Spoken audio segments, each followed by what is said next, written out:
Welcome, brave souls, to the chilling depths of horror and detail, the realm where the shadows whisper ancient secrets and nightmares come to life.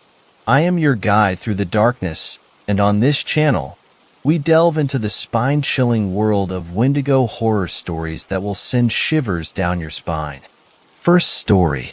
In the heart of one of America's most revered national parks, where the wilderness sprawls untouched and nature's beauty reigns supreme, there lies a tale whispered among the trees. A tale of dread and despair, of a creature that preys upon the souls of those who dare to venture too deep into its domain. This is the story of the Wendigo in the national park. It was the height of summer when a group of eager adventurers set out to explore the rugged terrain of the national park. Among them was Emily, a seasoned hiker with a passion for the great outdoors. Ignoring the warnings of park rangers and local legends, they plunged headfirst into the wilderness, their spirits high and their backpacks laden with supplies. As they trekked deeper into the forest, the trees closed in around them, their branches reaching out like skeletal fingers. But Emily paid no mind to the encroaching darkness, her eyes fixed on the trail ahead. Little did she know, they were treading on sacred ground, the hunting grounds of the Wendigo, a creature of ancient legend said to roam the forests in search of unsuspecting prey. As night fell, they made camp by a crystal-clear stream, the crackling fire warding off the encroaching darkness. But their sense of security was short-lived, for as the moon rose high in the sky, a chill wind swept through the trees, carrying with it the faint echo of a distant howl. Unbeknownst to them, they had awakened the Wendigo from its slumber, its hunger driving it to seek out fresh victims to satiate its insatiable appetite.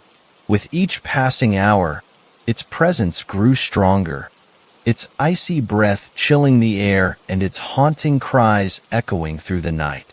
As Emily and her companions slept, the Wendigo stalked through the shadows, its eyes gleaming with a malevolent hunger. With each step it took, the ground seemed to tremble beneath its feet, the very earth recoiling in fear at its approach. In the dead of night, Emily awoke to the sound of rustling leaves and snapping twigs. Gripped by a sense of foreboding, she peered into the darkness, her heart pounding in her chest. And there, lurking among the trees, she saw it. A towering figure with antlers like twisted branches and eyes as cold as the winter sky. Paralyzed with fear, Emily watched as the Wendigo prowled through the camp, its presence suffocating her like a shroud of darkness. With a sudden burst of speed, it lunged towards one of her companions, its claws slashing through the air like knives. In a desperate bid to save her friend, Emily raised her hiking pole and struck out at the creature, her arms trembling with the effort. But the Wendigo was relentless, shrugging off her blows as if they were nothing more than mosquito bites. As chaos engulfed the camp, Emily knew that they stood no chance against the Wendigo's primal fury. With every passing moment, its hunger grew stronger, driving it to unleash its wrath upon anyone who dared to cross its path. But just as all hope seemed lost, Emily remembered an old legend she had heard as a child. A tale of a sacred talisman said to ward off evil spirits.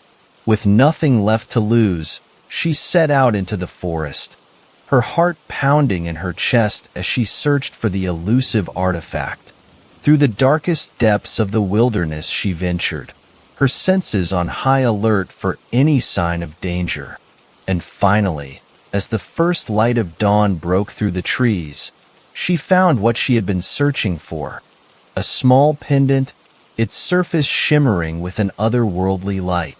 With trembling hands, Emily clasped the talisman to her chest and returned to camp, where her friends lay huddled together, their faces pale with terror.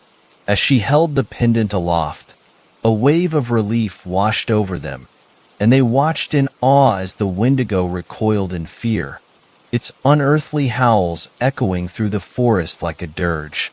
And then, as suddenly as it had appeared, the Wendigo vanished into the depths of the wilderness, leaving behind nothing but a lingering sense of dread. From that day forth, Emily and her companions never spoke of the horrors they had witnessed in the national park. But deep down, they knew that the legend of the Wendigo would forever haunt their memories, a reminder of the darkness that lurks in the deepest recesses of the wilderness. Second story, the voidless mimic. Vacant, voidless, their eyes will forever be changed and stripped of the life they once deserved.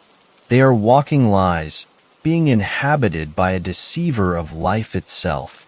I'm overwhelmed and trapped by the countless thoughts that pass through my conscience on a day-to-day basis. Where have you gone, Mike and John? Where will we meet again?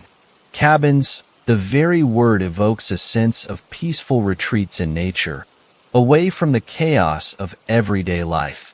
For many, it's a place where they have created fond memories, such as family vacations or simply enjoying time in the great outdoors. The crisp, fresh air, the tranquil sound of rivers flowing, the stunning beauty of nature all contributes to a sense of euphoria and contentment.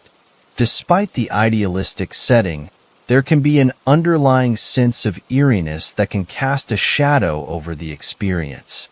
Perhaps it is a feeling of isolation that creeps in when the sun goes down, coming to realization that one is never truly alone. It is in these moments that one may lose their purity and mindfulness, that sense of being fully present and in the moment. The mind can wander and conjure up all sorts of unsettling thoughts and emotions. The memory of that cabin still lingers in my mind. Every time I close my eyes, I can see the darkness, emptiness that filled that place. The air was heavy, and the atmosphere was thick with unease.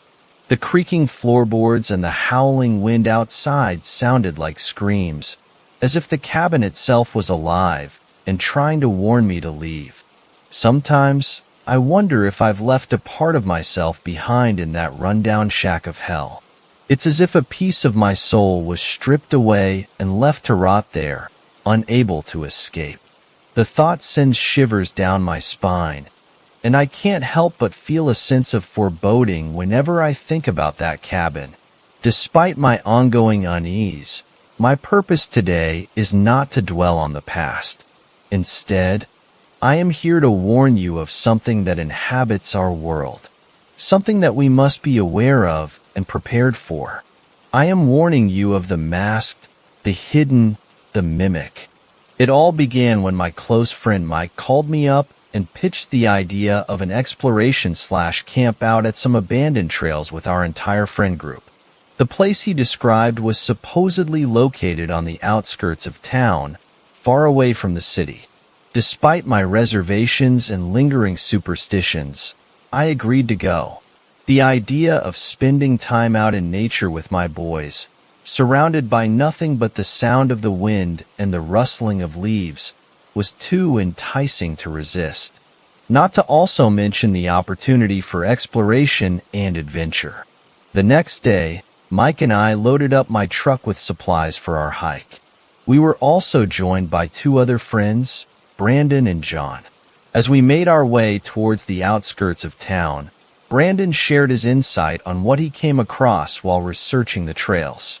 Apparently, there were several hiking trails in the area that had been abandoned and shut down due to funding issues. This didn't make much sense to us, considering the popularity of hiking in the area, but we were eager to explore nonetheless. We arrived at the trailhead and started gearing up for our hike. The trailhead had a run-down look to it, with overgrown weeds and broken signs. As we started walking down the trail, we couldn't help but notice the eerie silence that surrounded us. The trees were dense, and the only sounds we could hear were the crunching of leaves beneath our feet and the occasional bird call. As we continued on the trail, we started to come across strange objects, There were rusty cans, broken glass, and old camping gear scattered around the trail. We also noticed that some sections of the trail had been washed out by rain, making it harder to navigate. As we hiked deeper into the woods, we started to notice that the trees were becoming twisted and deformed. The trail seemed to be leading us towards a section of the woods that was darker and more foreboding than the rest. Despite our growing unease, we pressed on. We were determined to solve the mystery of the abandoned trails. Our theories ranged from budget cuts to supernatural forces, but we couldn't shake the feeling that something was watching us. I heard that within 2 years of its opening, 15 people went missing, Mike said as we hiked deeper into the woods. Maybe there were a lot of black bears around? He continued, trying to rationalize the disappearances. Come on, man. Why do you have to have such a bland answer? I mean, think about it. There were no remains left of all 15 people who went missing. No remains. So, tell me, Mike, who killed them? John replied, his voice rising with frustration. John was always the one to entertain the idea of something more sinister lurking in the shadows. His fascination with the supernatural clearly frustrated a one-dimensional intellect in Mike. Although I couldn't deny the logic in his argument. Well, what else could have done this? If you're going to go on a tangent about some supernatural bullshit, don't even talk. Seriously? You know I'm not the type to sit around and listen to bogus theories, Mike added, clearly annoyed. But John wasn't deterred. Hey man, it's not personal. Maybe start to allow yourself to think outside the box. Not everything can be explained through logic, he said, trying to reason with Mike. We continued hiking, our conversation shifting to the various theories we had about the abandoned trails. The deeper we went, the more the woods seemed to close in around us, suffocating us with a sense of entrapment. Despite our apprehension, we were all determined to uncover the truth that was buried in the past. With a sense of relief, we finally arrived at our destination and found the perfect campsite by the river. The sun was setting, and the golden rays painted the sky in a warm glow. The sound of the river flowing gently by was soothing, and we all stood there in awe, admiring the beauty of nature. Our apprehension and fear seemed to dissipate as we took in the peaceful surroundings. We set up our tents, started a fire, and shared stories and jokes that made us laugh till our faces hurt. As we sat around the campfire, roasting marshmallows and telling ghost stories, it felt like we had been transported to a simpler time, away from the pressures and stress of our normal lives. We were in our element, surrounded by the raw beauty of nature, and nothing else seemed to matter. For a moment, we forgot about the abandoned trails and the unsettling feeling that had accompanied us on our hike. We were free, and that feeling of euphoria returned to us, filling us with a sense of joy and wonder. This campfire is coming out nice, ain't it, guys? John said with a grin on his face. We all nodded in agreement, savoring the presence of each other's company. Brandon chimed in, expressing his longing for more moments like this, where he could be in nature and escape the boredom of daily life. I agree, I added. I feel alive when I'm out exploring new things. I mean, think about it, guys. We slave our lives away working and paying taxes. Don't you think we're meant for something more than that? Mike, who had been quietly observing the conversation, spoke up. Evolutionarily speaking, we used to travel all across the world in small tribes. It's in our nature to want to explore new lands and experience something new every day. Most of us don't have anything remotely similar to that. That's probably why there's mass depression across the world. As Mike's words lingered in the air, we fell into a thoughtful silence, contemplating our own existence and the choices we had made. But in that moment, With the fire crackling and the stars twinkling above us, we were content with just being in each other's company and enjoying the beauty of the natural world around us. "I think we should go on more camping trips like this," John said, breaking the silence. "What do you guys think?" We all nodded in agreement, our spirits lifted by the promise of more adventures to come. For the time being, we were happy to be exactly where we were, surrounded by friends and the wonders of the great outdoors. As night began to fall, we all gathered around the campfire and got our sleeping blankets out. We spent our last few moments awake goofing around, telling stories and jokes, and continuing to maintain our high spirits. The crackle of the fire and the sound of the nearby river created a soothing ambience, lulling us into a state of relaxation. However, that peacefulness was suddenly shattered by John's blood-curdling scream. We all jolted upright, our hearts pounding with fear and confusion. It took us a moment to realize what was happening, but when we did, we rushed over to John's tent to see what was going on. John was huddled in a corner, his face contorted in terror, sweat pouring down his forehead. He kept muttering something about it being outside and watching us. We tried to calm him down and ask him what he meant, but he was inconsolable. Whoa, calm down, man. Explain to us what happened," I replied. Someone caressed my face. Not gently, not aggressively, but firmly. I woke up, and no one was there. I thought for a second you guys were messing with me, but it continued randomly throughout the night. I woke up just now because I had a nightmare. A vivid nightmare of a strange creature hovering over us all. Its eyes were filled with malice like I've never seen before, although it had a touch of admiration and curiosity in its gaze, John added. "Okay, John, the first know you're freaked out. Any of us here would be too, but Brandon has always been known for sleepwalking. It could have just been him," Mike said. "Mike, seriously?" I was sleeping on the other side of John. "Also, I have sleepwalked in the past, but I've never done it more than once a night." "John, don't tell me you've been messing around with psychedelics lately. Maybe it's finally starting to catch up to you. I mean, all that tripping has got to cause damage," Brandon replied. "You know what? Forget it," John said with a sigh. "I don't want to overthink it. Maybe I'm just still mentally drained from my past psychedelic trips. I mean, I've experimented with all sorts of them in the past. Maybe it's finally catching up to me." Brandon nodded in agreement, looking concerned. "Yeah, man, that stuff can really mess with your head. I've seen it happen firsthand with some other friends. Maybe it's time to take a break from all that tripping for a while. We can't have you running into the woods bare-ass naked because you heard a bird chirp," Brandon sarcastically remarked. We all laughed, feeling relieved that the tension had dissipated, and went back to bed. The next morning, we woke up feeling refreshed and ready to continue our hike. As we walked down the trail, we started goofing around and laughing again, feeling a sense of brotherhood.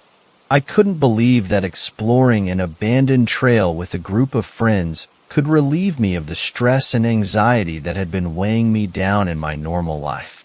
In spite of the fact that our initial plan was to sleep over one night and hike until noon, we ended up extending our stay for one more night due to our constant stops and goofing around.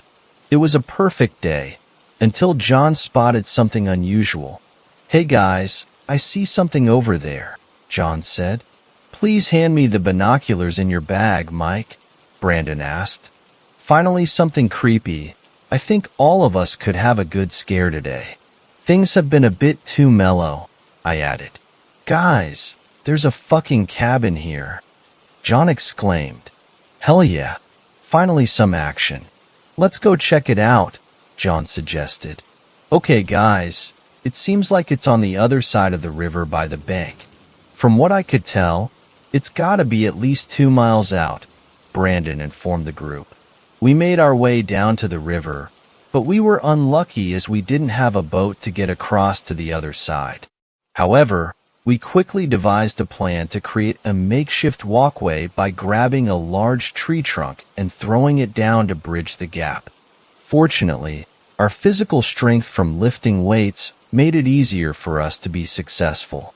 We continued hiking for another 300 meters or so until we caught sight of the cabin. The cabin was neither large nor small, and it didn't look old. It was a 2-story, all-wooden structure with dark and moldy wood. Strangely enough, it had no windows.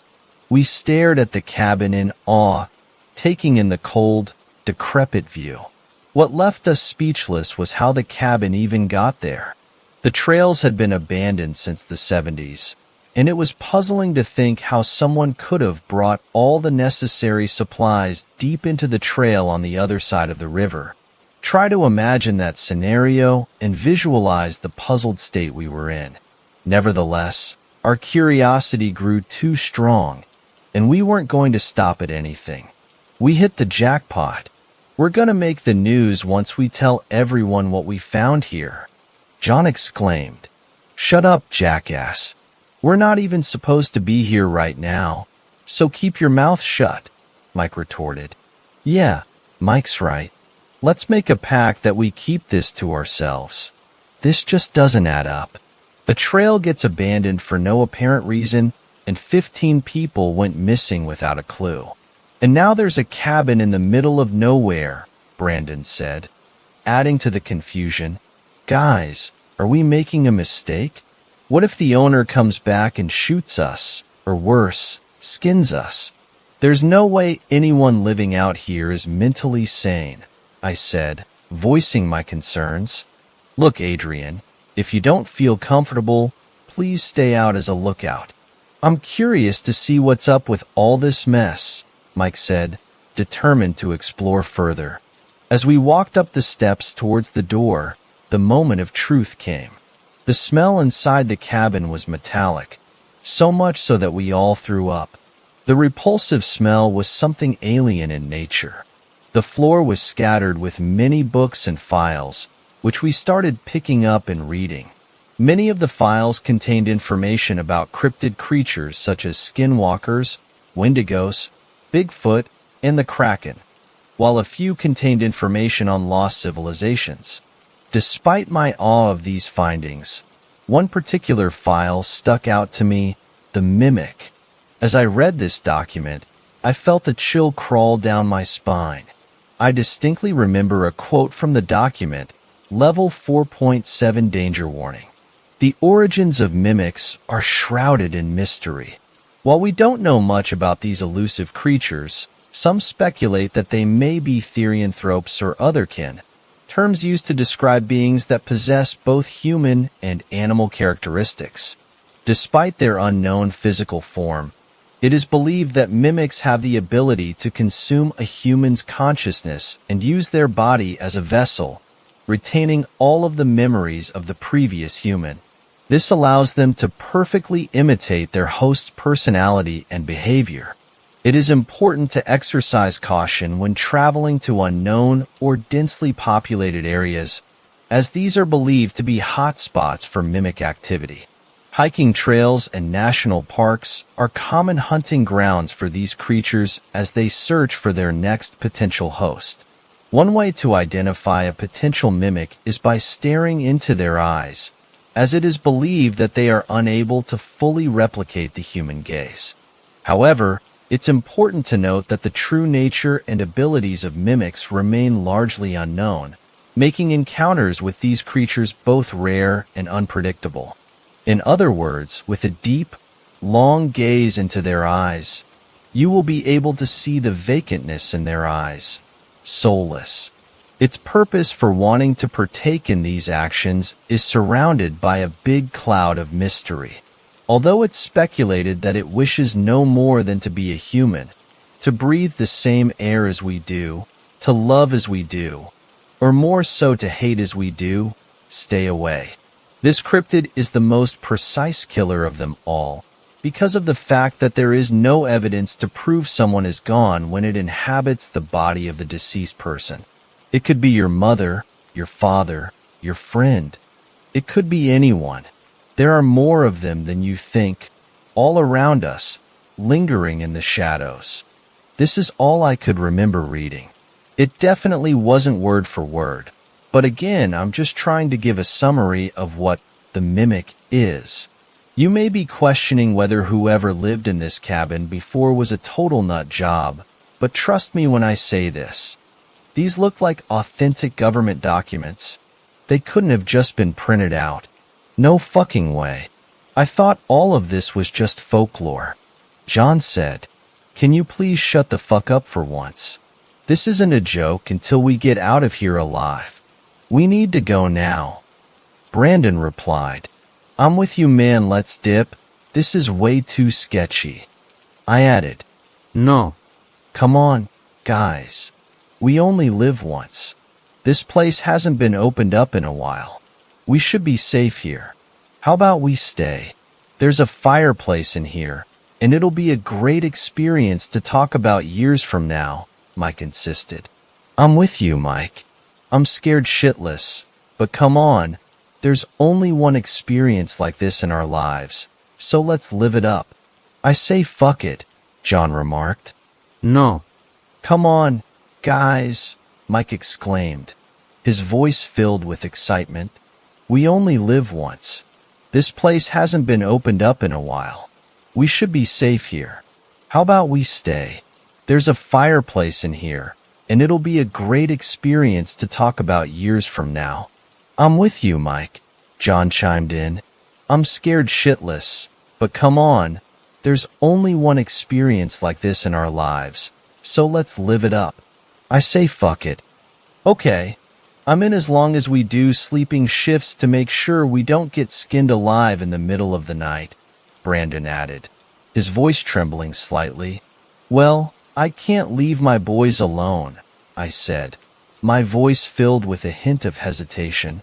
"Guys, there's a goddamn basement and upstairs," John exclaimed, his voice rising with excitement.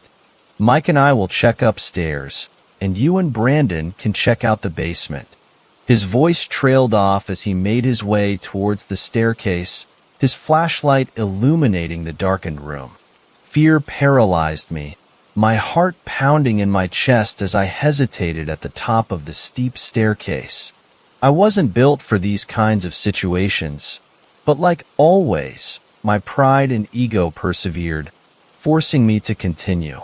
The stairs were extremely steep, and I stumbled several times, grateful for Brandon's steady hand as he helped me down. It felt like we were descending for ages, and I estimated that we were now about 50 feet underground. As we made our way deeper into the basement, not much was visible at first, but our flashlights illuminated the way. We stopped for a moment, both feeling unsure of what to do next. That was until we heard a human whimpering.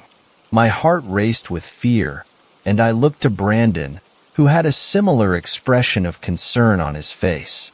We both took a deep breath and followed the sound until we came to a dark corner of the basement. As we approached the dark corner of the basement, our flashlights illuminating the way, we heard the sound of something moving on the ground. Suddenly, we turned our flashlights on and collapsed to the ground in fear. There, lying on the ground, was a middle-aged, skinny man with terrible fear in his eyes. For a moment, we stared at the man in shock, unsure of what to do next. He didn't move or say anything, and his eyes were filled with terror. It was clear that he had been through something traumatic. I looked over at Brandon, who was just as scared as I was. We knew we had to help the man, but we didn't know how. "Who the fuck are you? Don't fuck with us. We have a gun," Brandon exclaimed, his voice shaking with fear. "Shush, shush," the unknown man said, putting his hands up in surrender. I could feel my heart pounding in my chest as I realized we were in a dangerous situation. We didn't have a gun or any weapon to protect ourselves, but at that moment, I was relieved that Brandon had said that. We had to figure out what to do next, and fast. Before we could make a move, the man spoke again, his voice trembling with fear. "I know you guys are human. I sense it. Please let me explain myself.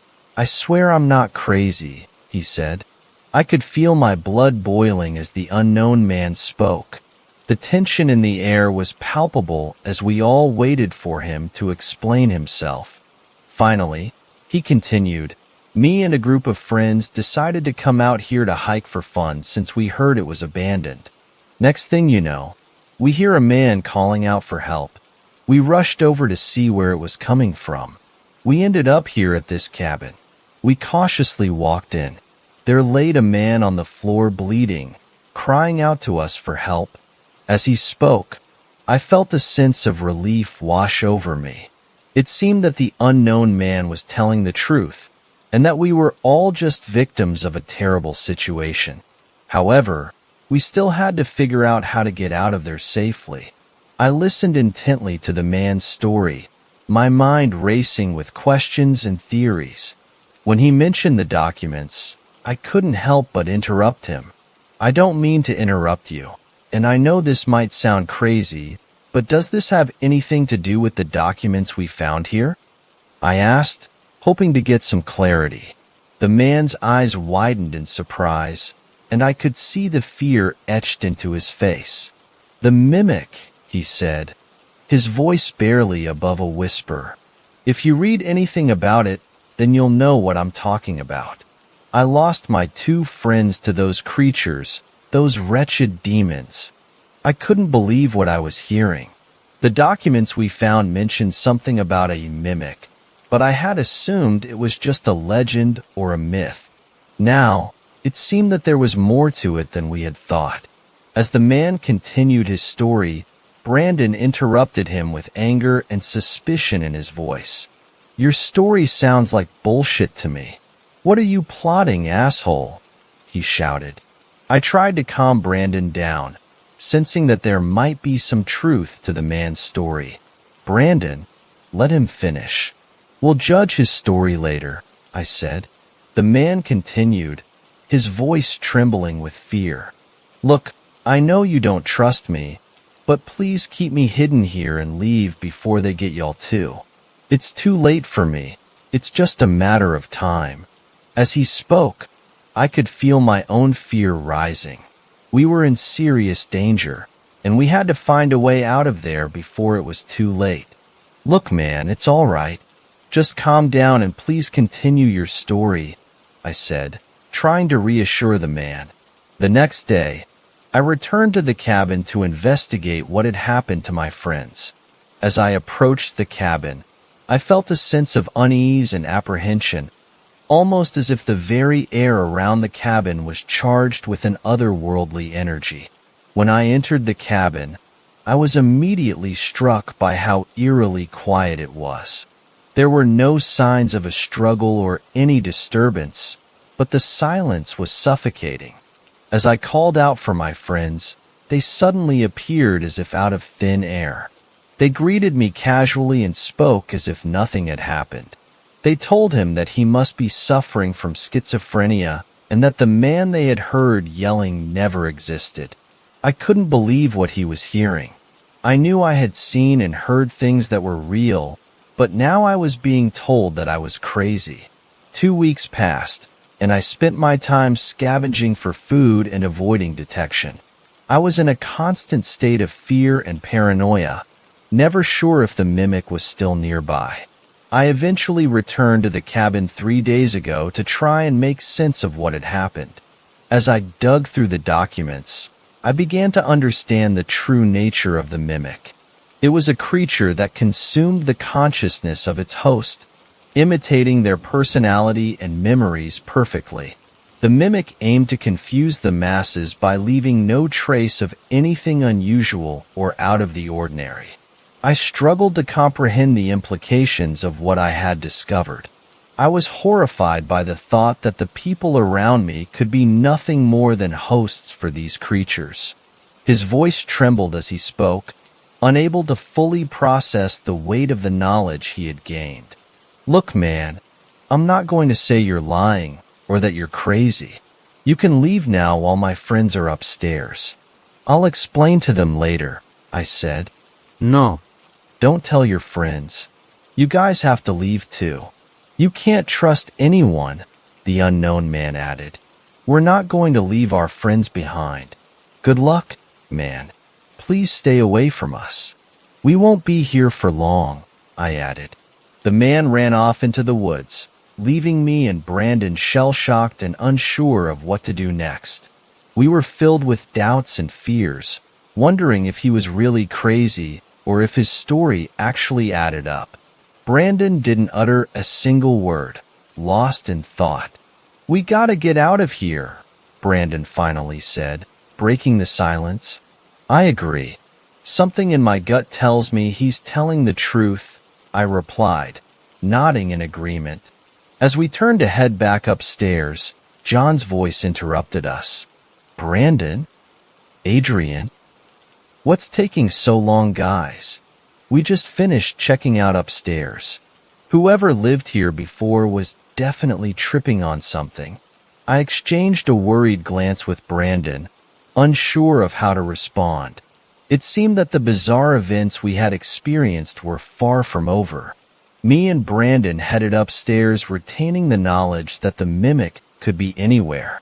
We both agreed to pull an all-nighter to ensure our safety. Mike and John seemed to be in great spirits, almost forgetting that we were in an abandoned cabin in the middle of nowhere. Although we made the best of our situation, we started up a fire on the fireplace and started reminiscing about old times. Mike, remember that time you jumped into the lake because I told you I accidentally dropped your phone in there? Brandon said. Haha, yeah. You've always been an asshole. I hope you know I'm going to get you back worse one day, Mike replied. You'll try, you dweeb. Brandon added. Wait, hold on, guys. Did you hear that? Mike said. No, what's up, man? Brandon said. Mike, is everything okay? I asked. No, guys, shut the fire off. Mike demanded. Mike, start explaining what the hell is going on. John said. There's someone outside of this cabin. I hear footsteps nearby. Mike said. A few moments later, we felt the walls rattle with vibrations as someone banged on the door continuously, yelling, "Come out, you little weasels." Me and Brandon knew all too well that this was the mimic. We couldn't help but look at one another in an overwhelming disturbance. The way the man yelled was truly bone-chilling. It was as if his voice had been stripped of all humanity, replaced by a primal growl that rattled the very foundation of the cabin. The banging on the door seemed to intensify, as if the man was growing increasingly angry and desperate to get inside. As we huddled together in the room, the atmosphere became thick with tension and unease. The air seemed to grow heavier, as if it were pressing down on us with an otherworldly force. The man's voice continued to deteriorate, morphing into a guttural snarl that seemed to come from deep within his throat. Despite our fear, we couldn't help but be fascinated by the strange and unsettling sound. Suddenly, the banging stopped, and the silence was unbearable. We held our breath, waiting for what would come next. And then we heard it. The sound of footsteps slowly making their way towards the door. Each step echoed through the house like a hammer on a drum, and we knew all too well what was about to take place. We huddled together, trying to keep our composure, but the fear was overwhelming. Our hearts were pounding in our chests, and we could feel the sweat running down our foreheads. We knew that we had to be ready to defend ourselves, but we had no idea what we were up against. Mike, what the fuck are you doing? I asked. Mike started yelling and threatening whoever was behind the door. He rushed to open it, and as he did, the man's yells turned into laughter. In fact, Mike and the other man started laughing hysterically. We were left in a state of confusion. Before we could even respond to Mike, he and the other man attacked us, beating us so badly that we were knocked unconscious. When I woke up, my head was pounding, and I struggled to focus my vision. Mike and the other man were standing over us, their eyes black as night, devoid of any emotion or humanity. Their presence was suffocating, as if the very air around them was being drained of life. Suddenly, I felt a deep sense of grief and loss wash over me. It was as if I had just realized that my childhood best friend, Mike, had been dead for a long time, his soul replaced by some malevolent force. The other man was no longer a stranger, but a vessel for the same entity that had claimed Mike's life. The weight of the situation was overwhelming, and tears streamed down my face as I tried to process what had happened. I knew that it was only a matter of time before I, too, would be taken over by the creature they called the Mimic. "You finally woke up, huh?" Mike/Mimic said. "What are you waiting for? Why not just be done with it, whatever you are?" I replied. At this point, Brandon and John started waking up as well. Brandon knew all too well, just as I, that our demise was soon to come. John, on the other hand, was in a shocked state. He couldn't even mutter up a sentence. "Well, there are 3 of you and 2 of us. We're waiting for another one of us to get here," Mike/Mimic said. "What even are you? What do you truly look like?" Brandon asked. "Haha, you humans have always been curious, even hundreds of thousands of years ago. You guys never seem to change," Mimic/Mike replied. "What the fuck are you even talking about? If you're about to kill us, at least do us the justice of telling us what our bodies are going to be used for. Why do we even fucking deserve it?" Brandon added, "How about this? You tell us where you're from. Why do you even need us to sustain yourself?" "Whatever you may be," I suggested, "we aren't from here. We come from another place and evolve slowly over time by consuming the consciousness, or what you humans call the mind. We begin by taking over the smallest insects, then move on to more intelligent animals, and the cycle continues. We learn as we grow and consume. We have witnessed it all, the fall of the dinosaurs and the rise of mammals. The excitement never ends. Each new life brings a new experience. Please understand that our actions are not personal. It is simply a matter of survival," Mike/Mimic explained. "Do you have emotions? Why do you sound like any other ordinary human?" "This all has to just be a bad dream," I replied. "One thing that most humans lack is the ability to delve deeper into every small detail given to them. As I mentioned earlier, we learn as we grow and consume. We possess everything a human could possibly have, as well as many other types of organisms on this planet. We are scattered across the cosmos, growing and consuming. Our only desire is to experience all that life has to offer and to be immortal," Mike/Mimic explained. "Well, if you already have Mike's body, why would you need another vessel?" Brandon asked. "That document you read on mimics didn't specify the context that we can't completely consume the conscience of our host immediately. It takes about 4 years, not to also mention it can vary depending on various factors such as age, size, and lastly their health. Once we've almost completely consumed their conscience, we are in a hurry to find our next host," Mike/Mimic clarified. "Wait, so Mike's alive somewhere deep down in his mind?" "Indeed he is, or at least just fragments of him. Our host goes into a dreamlike state, never able to wake up once we have fully implanted ourselves into them. Matter of fact, I feel his fear and confusion as we speak. He isn't aware of what's going on, but I feel his precious fear and sorrow. It overwhelms me with life," Mike/Mimic said. All of a sudden, John started screaming out in terror. He cried continuously, overcome by great sadness, confusion, and fear. Before I could join John in his delve into darkness, I was interrupted by the sound of footsteps outside the cabin. A tall, mutilated man entered through the door, with dry and flaky skin, and most importantly, empty eyes. You see, our friend here who just walked through the door is in dire need of a new host. So, tell me, which one of you is it going to be? Mike/Mimic said. One last question before it's our time to go. What does life mean to you? I inquisitively asked. Life is a rare and precious phenomenon, surpassing anything else in existence. It is driven by an unyielding will to survive, and fueled by the profound depth and richness of human emotions and experiences. Mimic/Mike replied. The three mimics then approached us with hungry, curious eyes.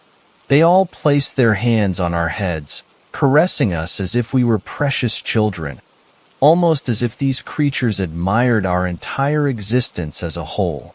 Suddenly, the human host's skin started to flare up in a plethora of bright colors. As the mimic released its hold on the human bodies, they all dropped to the ground. And then I saw it, the mimic's true form. Its body didn't resemble any earthly animal, as if the most twisted, eerie minds couldn't even conceive such a creature. The mimic had thin, almost otherworldly limbs that seemed to be able to grab onto anything in their path. Their structure was unlike that of an octopus. They were arranged in an irregular and unorthodox fashion. The mimic's face was even more unnerving, with a disconcerting and displaced structure that defied all logic. Imagine long, spindly limbs jutting out in all directions, and a face that was terrifying yet inexplicably puzzling. And the colors and textures of the creature were equally baffling, bright primary dark shades surrounding its disfigured face. In short, the mimic's true form was something out of a nightmare, a freakish, otherworldly entity that defied explanation. Despite its grotesque appearance, there was an unexplainable beauty to the being that filled me with both admiration and terror. But before I could even begin to comprehend the mimic's true form, hundreds of its thin, skirmish limbs gripped my body, constricting me with an otherworldly strength. As the mimic tightened its grip, I felt my consciousness begin to slip away. In that moment, I was overcome by a deluge of emotions that weren't my own. It was as if I was experiencing the memories and sensations of every creature the mimics had ever assimilated, from the tiniest insects to the mightiest sea beasts, and ultimately to the most complex and enigmatic species of them all, humans. In those moments, it was all too apparent to me that I was going to delve into that dreamlike sleeping state that the mimic had explained to me before. With my few conscious thoughts, I thought to myself, was this the only outcome? In a way, I assumed it was better than me dying a painful death. Although realistically, my body was being used and mimicked to the touch. My phrases, my mannerisms, my emotions, this was an assault on humanity, I thought. This was far worse than simply just becoming non-existent and out of the picture we call life. Complete darkness engulfed me, and I slowly felt myself getting tired. Then, without warning, gunshots were fired, and I awoke to the mimic's corpses on the ground and an all-too-familiar face. It was the man Brandon and I had encountered in the basement, the one we let flee away because we thought he was crazy. Before I could cry out in appreciation, the unknown yelled to me, "There's only 2 corpses on the ground. He got John's body. It's too late. We gotta make a run for it. Let's go." Brandon and I, without second-guessing, ran out of the cabin and followed the man who saved us. He explained to us that he had been monitoring us for days to ensure we didn't meet the same fate as he and his friends had prior. Luckily, his compassion for his fellow humans saved us in the end. We ran and ran and ran for hours on end, our fear fueling our desperate attempts to escape. Eventually, a small town emerged on the horizon, and we found refuge in an abandoned house. My friend Brandon and I grieved for our fallen companion John, our tears flowing freely in deep sorrow for the remainder of the day. It has now been 3 weeks since that fateful incident, and we have been accused of murder by those who believe that John is still alive, or at least his imposter is. This turn of events has forced us to live in constant fear, always on the run from both mimics and humans alike. Despite this, I hold on to the peace in my heart, knowing that I have not lost my soul to those walking deceivers. To the parents of Mike and John, if you're reading this, remember that your sons are gone. Mike has been missing for far longer than you know, and the John you see before you is not your son. Who knows what that creature may do in the night when no one is around to see? Its stares are filled with deep selfishness and hunger, an envy you couldn't even begin to comprehend. To my brothers, wherever you are, know that I love you always. Brandon and I have taken it upon ourselves to hunt down these parasites and protect humanity from their malevolent schemes in the shadows. This was not the life I had envisioned for myself, but it is the life I have been given, and I will not rest until my long-lost friends have been given the justice they deserve. I leave you with this final thought. Within the shadows lie secrets far more terrible than you can begin to fathom. Hold the ones you love dear close. No one is safe from the mimic. Third story. Strange creature spotted and pursued during a bonfire. Background. Last week at my friend's farm, northern Illinois. It's a large plot with a forest to the north. Our bonfire was near his barn, about 100 feet from the woods, with crops to the west and south. 12 of us at the bonfire.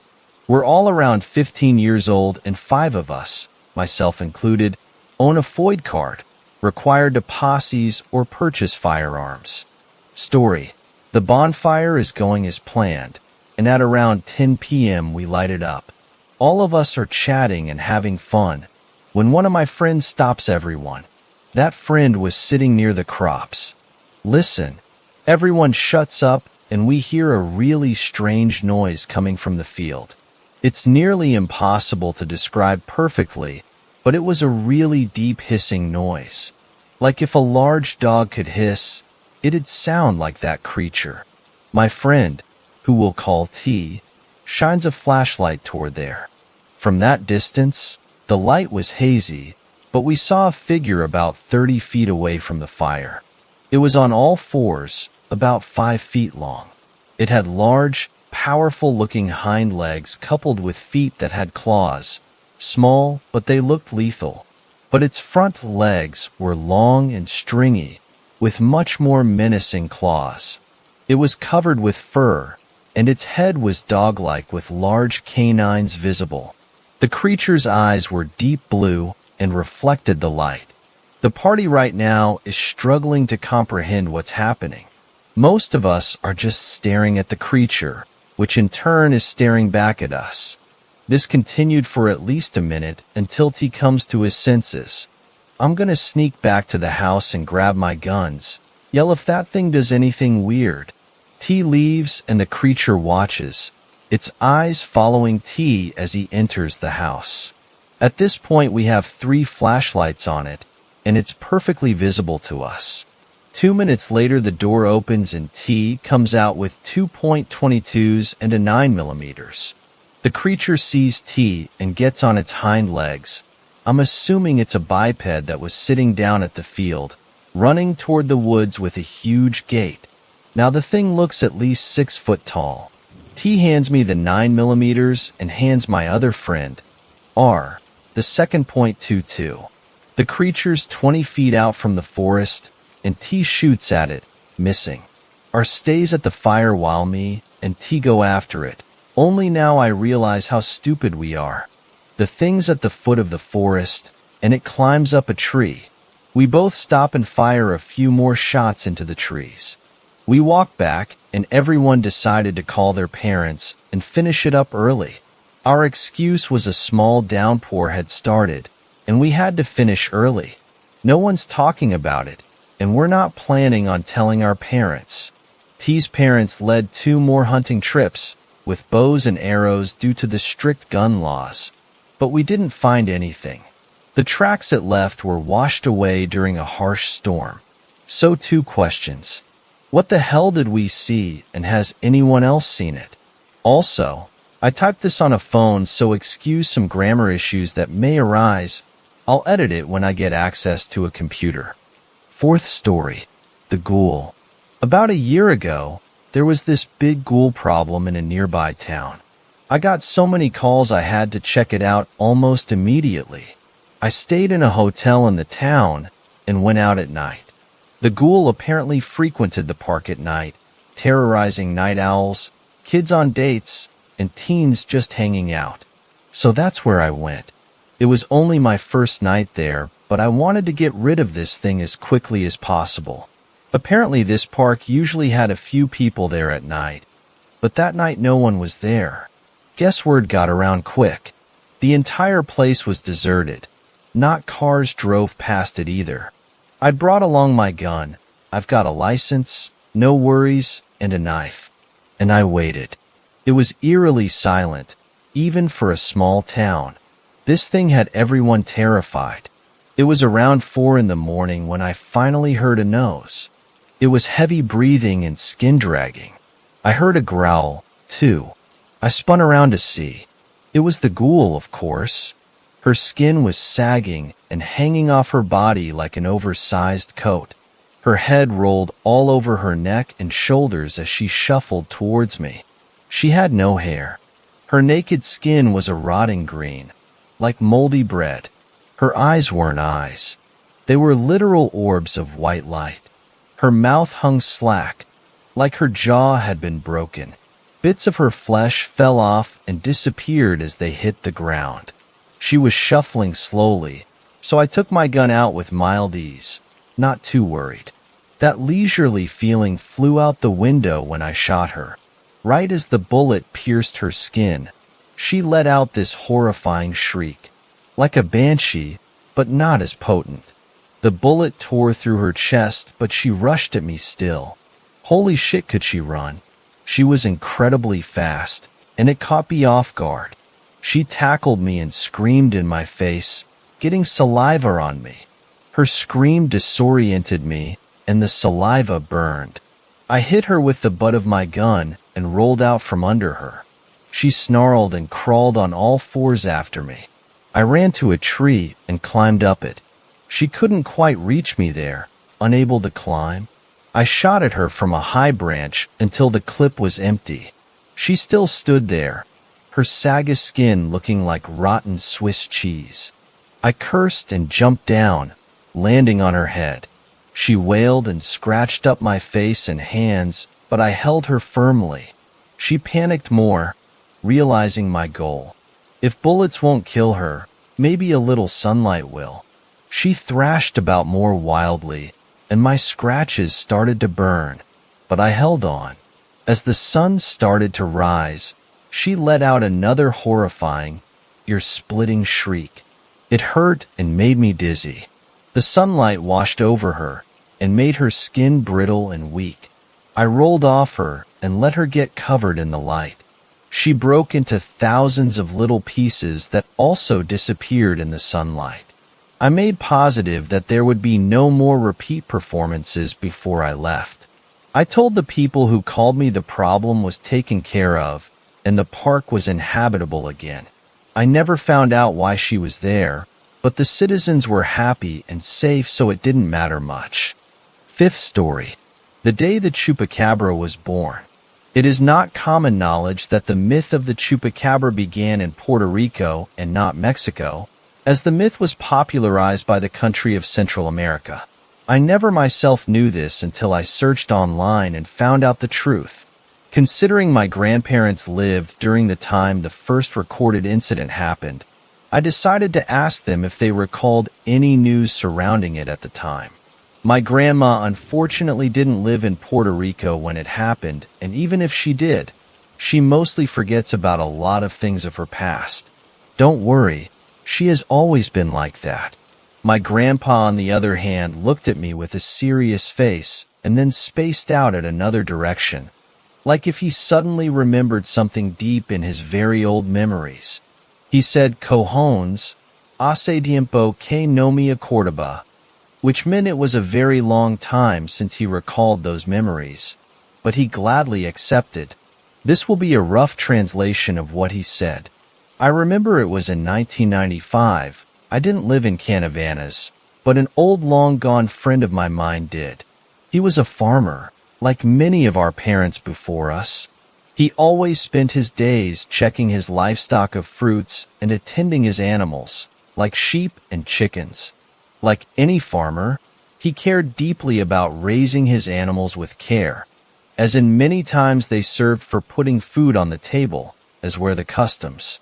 It was in the morning when, after getting dressed and walking out of his home, he saw that his animals were almost all dead except a chicken who was hiding behind a pile of construction items inside his little shed.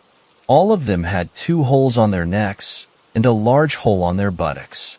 It seemed like something had sucked the blood dry from the necks and then were carved from their backs in order to dry them even more. He wasn't the only one. Almost every animal in his little town had been killed just the same. It became such a spread concern that authorities were getting involved. The townfolk were addressed and told that there is no danger, as in this could be just a wild animal. My friend thought they were all just a bunch of liars and decided that he would keep an eye out on any movement or sounds near his home. A couple of days passed, and a sound woke him up in the middle of the night. He knew that sound. It was the sound of a trap he had placed with pieces of raw, uncooked pig meat which was filled with blood. He quickly grabbed his machete and ran through the back door. He saw how a figure ran through the woods, away from my friend. He checked the trap, and it seemed that the animal was cut with a sharp part of the metal trap.